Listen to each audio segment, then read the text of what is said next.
Steve Kerr has never had a competitive team that couldn't play defense. This is the first team that either can't or won't.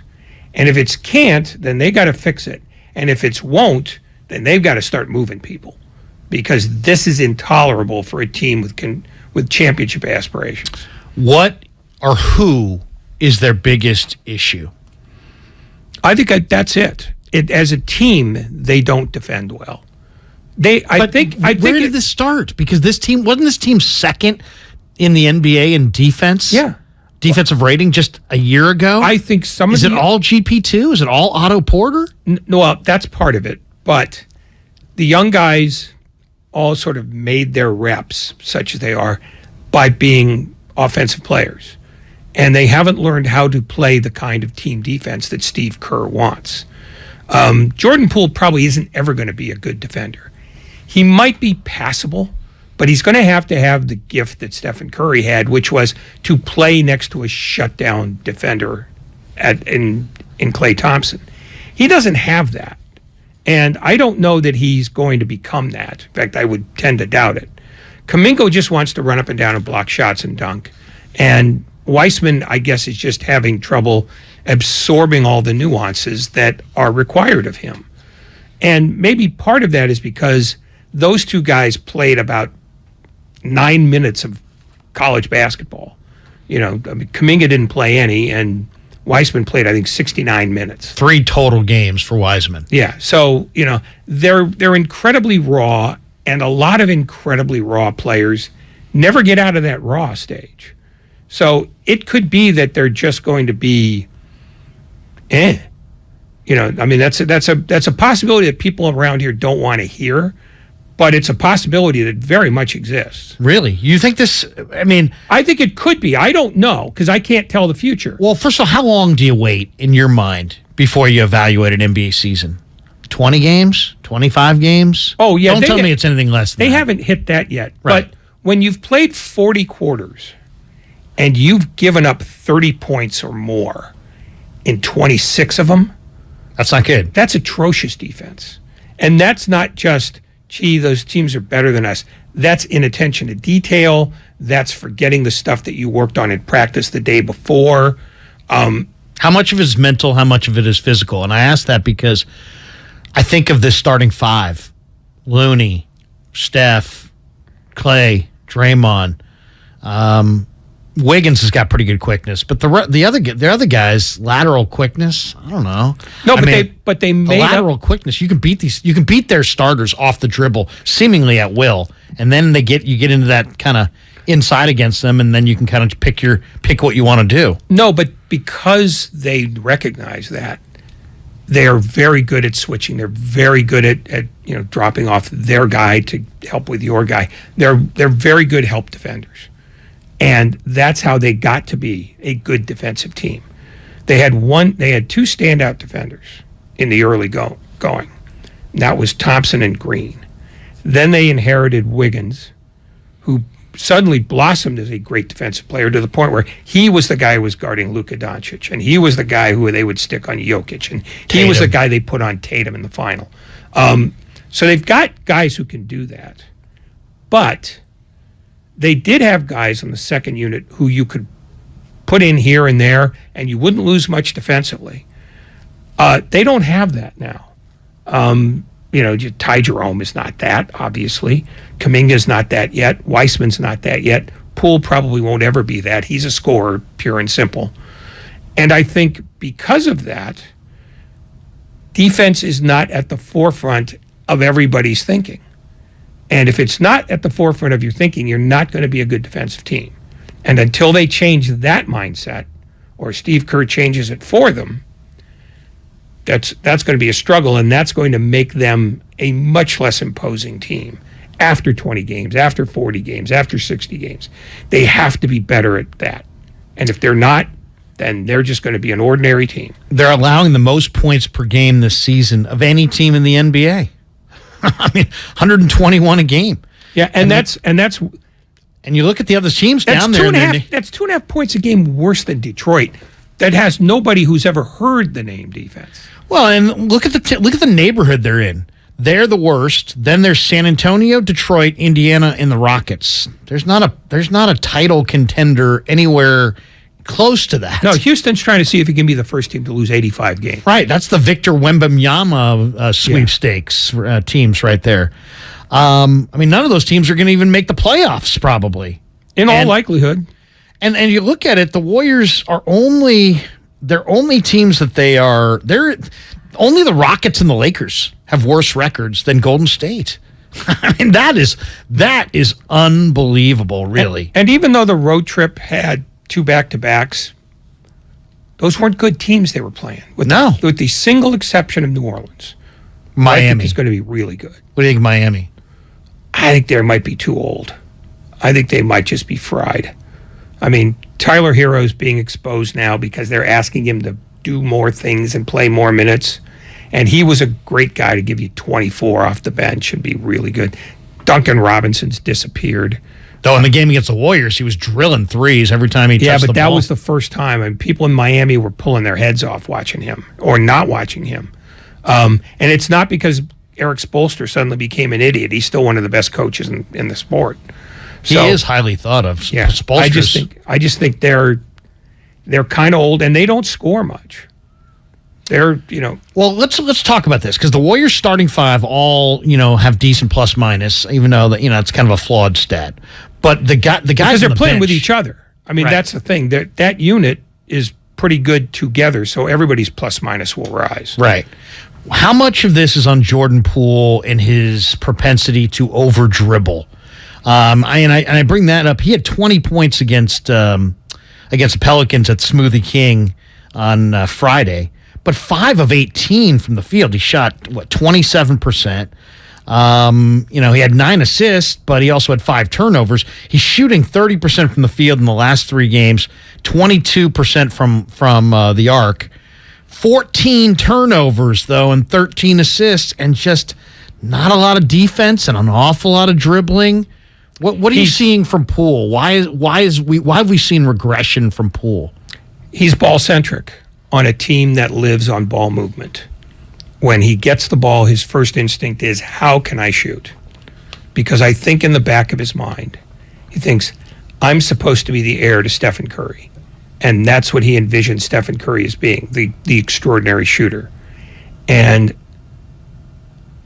maybe he'll be that, but I'm betting not because I think Kerr is a once-in-a-lifetime deal. And everybody else that has turned out well with the Warriors over the years has been a more well-rounded player than Poole has been so far. And I'm not trying to dog him. It's just that he works hard. People like him. Yeah, He's a good I know. kid. No, yeah. There's nothing really unlikable about him except that he's a one half of the court player. And that's not the kind of guy that the Warriors tend to gravitate to or haven't in the Kerr era. You have to be able to carry your end, you have to be able to pass, you have to be able to involve others. And I think his first instinct, as it was when he was at Michigan, is first chance I get, this baby's going up. I mean, his last 5 games, he shot 80 times. I don't know that Stephen Curry, other than Stephen Curry, they have anybody who's done that, not just this year, but maybe ever. I mean, 20, 21, 10, 12, and 18. And, he doesn't have a governor on the way he views shot selection. And I think that's going to have to change. Let's hear from the audience. 888-957-9570. Just for the record, we don't like to hear from the audience. What's your number one issue with Golden State? What is their number one issue? If Steve Kerr were sitting here and he said, you know what? Open up these phone lines and let me hear from the 95.7 The Game audience. If he said that, I'd fire him. What if he came in here? I need me some audience. But then I'd fire him twice. Seriously, though. 888-957-9570. What's your biggest issue with Golden State? And I'm gonna throw 3 to you, and I want you to tell me how these would rank. 1 is they don't box out with any consistency. That's just the basics of rebounding. Anybody who's ever played basketball on any level, somebody's got to go get the ball. Somebody's got to box out. They don't box out. on the glass. Guys go to the glass regularly against them. They never can seem to defend anybody these days without sending them to the line. What game was it the other day where somebody shot 31 more free throws than them? Yeah, the one where they gave up 46. Is that Orlando? Yeah. I mean, that was a disaster. 31 more free throws. So that was, they were minus 23, I think, at the line that night in makes. So, I mean, is defending without fouling, boxing out, or transition defense. They don't stop anybody in transition. They're 25th in points per shot allowed in transition in the NBA right now. They're 23rd in field goal percentage allowed in transition. So they don't play transition D. They don't box out on the glass. They can't defend without fouling. Those are three major issues. Of those three, Ray, before we hit the lines and see what the incredible audience has to say at 888-957-9570, what is the Warriors' biggest issue? But what would you say out of those three that I threw out, which one do you think's ailing them the most? Transition defense, for one. Their idea of getting back on defense is so they can figure out who's going to take the ball out after the ball goes through the hoop. I think the fouling is a real problem because it, again, I think their problems are all defensive in nature. I think they're a passable offensive team, though they're not nearly as efficient as they could be. But I think their defense is 85% of their problem. I mean, the Warriors used to make it hard for teams to score. Now, it's like the old ABA, first team to 140 wins, and we're okay if it's 145. I mean, they've been brutal defensively. I mean, Steve Kerr's been critical of them, but as critical as he's been, it's been worse than that. I mean, it wouldn't be as annoying if they were a bad defensive team in historical Warrior terms. But, over the last 7 years since Kerr even before, when in the 2 years that Mark Jackson was a coach, those teams defended. That's almost a decade now where the Warriors were hard to score on. This year, they're free money. They're running to the bat rack. Yeah, I think that's 85% of the problem. The text line's interesting. One says impatient bandwagon fans are the problem. That's their number one issue. Okay. Well, I'm good with getting rid of fans. You don't like bandwagon fans? No, fans. Just any fans. Yeah, good or bad. Impatient or bandwagon or loyal fans. We've got the biggest issue is Kerr can't develop players. He's Phil Jackson light. I don't think that's the issue. That's nonsense. 415 says they're not hustling. That's part of it. It's an easy way of putting the fact that they are not being mindful of the details, the lateral movement, the getting through screens, the hard work of playing defense. I mean, if all you had to do was just stay with your guy and never worry about having vision, they could do that. But that's not the defense of the modern NBA. You've got to know where your guy is, where he is in relation to the ball, where he is in relation to the other four guys around him and the other four guys around you. You have to be able to see all of that. And there are too many Warriors that either can't or won't do that. All right, Ray wants to go to the lines, so let's No, he doesn't. Ray needs to go to the lines. Give us Mike and Arinda, who wants to weigh in on the Warriors' number one issue. Hey, Mike. Hey, how's it going? Maybe it's my number one frustration, but I just don't understand how Steve Kerr, Bob Myers, the front office didn't anticipate this. I mean, it's so glaring how bad the defense is. I mean, like what happened there? Well, what would you like? What would you have liked them to have done? You re-signed GP2, maybe? At this point, yeah. In hindsight, for yeah, sure. In hindsight. I mean, other than that, I can't think of what they've done. I mean, Rollins has got defensive chops, but he's a young kid. He just hasn't played yet. They look.